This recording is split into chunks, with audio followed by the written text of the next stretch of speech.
El tratamiento tiene como objetivo, lo primero es que el paciente no se muera.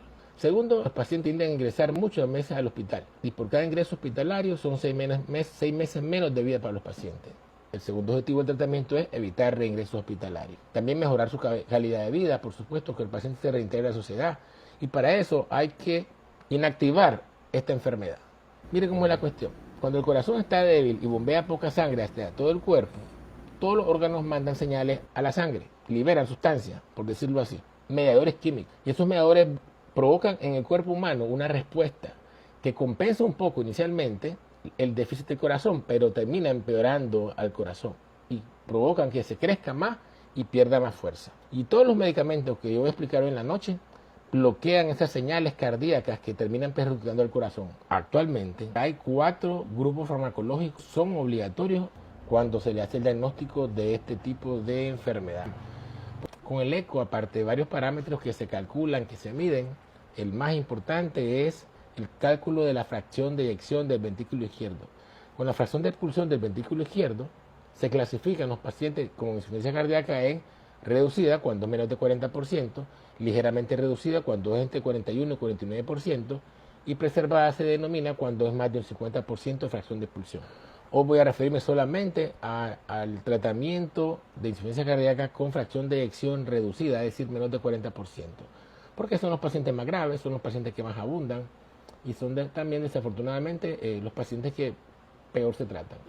El primer grupo farmacológico que se descubrió que tenía utilidad en esta enfermedad fueron los llamados IECA, donde sobresalen el captopril, enalapril, lisinopril. Después se empezaron a utilizar los ARA2, losartán, valsartán, candesartán. Estos 2 grupos farmacológicos tienen el mismo efecto prácticamente en los pacientes con insuficiencia cardíaca. Ellos van a buscar o a lograr en el corazón de los pacientes que se contraiga contra una menos fuerza externa. Estos medicamentos bajan la presión arterial, de modo que el corazón débil que tiene el paciente bombea sobre una menor carga y por ende le cuesta menos bombear la sangre. Ellos internamente en el corazón bloquean una serie de mediadores químicos que llamamos los médicos el sistema renina-angiotensina. Desde el punto de vista mecánico o funcional es lo que hacen, les comento. Y eso logra que los pacientes tengan un 20 a 15% menos mortalidad. En el año 2014 surgió un medicamento que actúa de forma similar a estos medicamentos, que se llama secukinvalsartán. Este medicamento es mejor que los grupos previos que mencioné, un 22%, y debe brindarse también a todos los pacientes que tienen insuficiencia cardíaca. Aclaro aquí que enalapril, por ejemplo, losartán y secukinvalsartán, estos 3 grupos de medicamentos son de una familia, cada quien, pero nunca se pueden vincular, mezclar. O da un IECA, o da un ARA2, o da secukinvalsartán.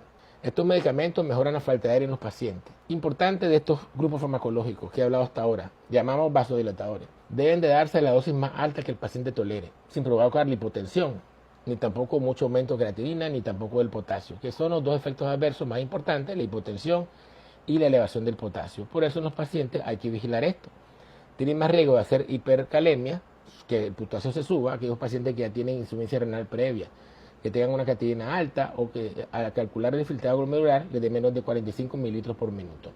En esos pacientes hay que tener mucho cuidado en no causar empeoramiento de la función renal al brindar estos medicamentos, que son buenos para el corazón, pero pueden perjudicar, como decía, la función renal. De paso, quiero aclarar que son de uso obligatorio.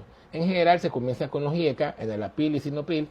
Si da tos, se pasa a valsartán o candesartán. Si el paciente ya está a dosis máxima y sigue inestable, no mejora su cansancio o se estancó, se da secukinvalsartán como tercera, ¿ok?